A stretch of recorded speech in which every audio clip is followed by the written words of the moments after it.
മത്സരം എഫിഷ്യൻസി കൂട്ടാറുണ്ട്.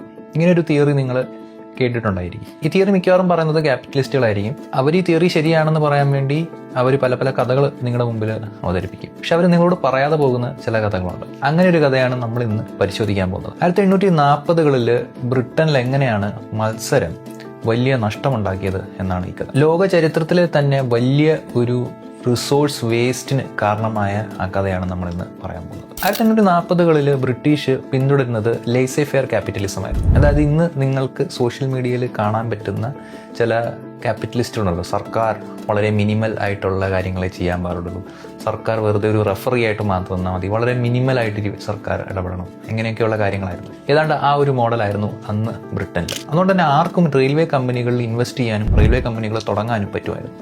സർക്കാരിൻ്റെ ഒരു പ്രയർ അനുമതിയൊന്നും വേണ്ടായിരുന്നു. 1845-ൽ മാത്രം 1000-ഓളം റെയിൽവേ പ്രൊജക്റ്റുകളാണ് രജിസ്റ്റർ ചെയ്യപ്പെട്ടത്. മത്സരം മൂലം ഉണ്ടായ വലിയൊരു വിഡിത്തമായിരുന്നു സമാന്തര പാതകൾ. ഒരേ നഗരത്തിലേക്ക് തന്നെ പോകാനായി 2 വ്യത്യസ്ത കമ്പനികൾ അടുത്തടുത്തായി ട്രാക്കുകൾ പണിതു. ഒരേ ആവശ്യത്തിനായി ഇരട്ടി ഭൂമിയും ഇരട്ടി അധ്വാനവും ഇരട്ടി സ്റ്റീലുകളും വേസ്റ്റായി. ഈ മത്സരം ബാധിച്ചത് നഗരാസൂത്രണത്തെയായിരുന്നു. കമ്പനികൾ റെയിൽവേ സ്റ്റേഷൻസ് പങ്കിടാൻ തയ്യാറായില്ല. ഇതിന്റെ ഏറ്റവും വലിയ ഉദാഹരണമായിരുന്നു ലണ്ടൻ. ലണ്ടനിൽ മാത്രം 12 സ്റ്റേഷനുകളാണ് ഉണ്ടായത്. എന്നാൽ ഇവ തമ്മിൽ യാതൊരു ബന്ധവും ഇല്ല. ഒരു യാത്രക്കാരന് നഗരം മുറിച്ച് കടക്കണമെങ്കിൽ ഒരു സ്റ്റേഷനിൽ നിന്ന് ഇറങ്ങി കുതിരവണ്ടി കയറി അടുത്ത സ്റ്റേഷനിൽ പോകണമായിരുന്നു. ഇതിൽ രസകരമായ ഒരു കാര്യം എന്ന് വെച്ച് കഴിഞ്ഞാൽ ഓരോ കമ്പനികളും ഓരോ രീതിയിലാണ് പാതകൾ പണിയുന്നത്. ഞങ്ങളുടെ പാതയിൽ വേറെ കമ്പനികളുടെ ട്രെയിൻ ഒരിക്കലും ഓടാൻ പാടില്ല എന്ന ഒരു പ്ലാനോട് കൂടിയാണ് അവർ പാതകൾ വിരിക്കുന്നത്. ഒരു കമ്പനി ബ്രോഡ് ഗേജിലാണ് വിരിക്കുന്നതെങ്കിൽ മറ്റൊരു കമ്പനി നാരോ ഗേജിലാണ് പാത വിരിക്കുന്നത്. അതുകൊണ്ട് തന്നെ ചരക്ക് സാധനങ്ങൾ എപ്പോഴും ഒരു പ്രത്യേക വണ്ടി വിളിച്ച് ഒരു ട്രെയിനിൽ നിന്ന് സാധനം ഇറക്കി അടുത്ത ട്രെയിനിൽ കയറ്റണമായിരുന്നു. ഇതുകൊണ്ടുണ്ടാകുന്ന സമയനഷ്ടവും സാമ്പത്തിക നഷ്ടവും വേറെ. ചില സ്ഥലങ്ങളിൽ എതിരാളികൾ വരാതിരിക്കാൻ വേണ്ടി മാത്രം കമ്പനികൾ പകുതി പാളങ്ങൾ പണിഞ്ഞിട്ട് നിർത്തിവെച്ചു.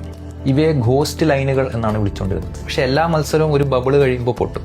1847-ലെ സാമ്പത്തിക മാന്ദ്യത്തിൽ 1/3 പ്രോജക്റ്റുകളും നിർത്തിവെക്കേണ്ടി വന്നു. അവസാനം ഇത് പരിഹരിക്കാൻ വേണ്ടി ഒരു റെയിൽവേ ക്ലിയറിംഗ് ഹൗസ് എന്നൊരു പദ്ധതി കൊണ്ടുവരേണ്ടി വന്നു. ഗ്രീൻവിച്ച് മീൻ ടൈം അടിസ്ഥാനമാക്കി സമയം ഏകീകരിച്ചത് പോലും ഇങ്ങനെയുള്ള പല പല പാതകളിൽ വരുന്ന ട്രെയിനുകൾ കൂട്ടിയിടിക്കാതിരിക്കാൻ വേണ്ടിയാണ്. അവസാനം 1921-ലാണ് 120-ഓളം ഉണ്ടായിരുന്ന കമ്പനികളെ യോജിപ്പിച്ചിട്ട് 4 ഗ്രൂപ്പുകളാക്കി മാറ്റിയത്. ഇതുകൊണ്ടുണ്ടായ സമയനഷ്ടം, സാമ്പത്തിക നഷ്ടം, അധ്വാനത്തിന്റെ നഷ്ടം, റിസോഴ്സുകളുടെ നഷ്ടം ഒന്നും പ്രത്യേകിച്ച് പറയേണ്ട ആവശ്യമില്ലല്ലോ. ഒരു സെൻട്രൽ പ്ലാനിംഗ് ഇല്ലാതെ മത്സരത്തിന് പ്രൈവറ്റ് കമ്പനികളെ വിട്ടുകഴിഞ്ഞാൽ എന്താണ് സംഭവിക്കുക എന്നതിൻ്റെ ഇത്തരം പല കഥകൾ ചരിത്രത്തിലുണ്ട്. പക്ഷെ അവയൊന്നും തന്നെ നമ്മുടെ മുമ്പിൽ ഇവർ പറയാറില്ല.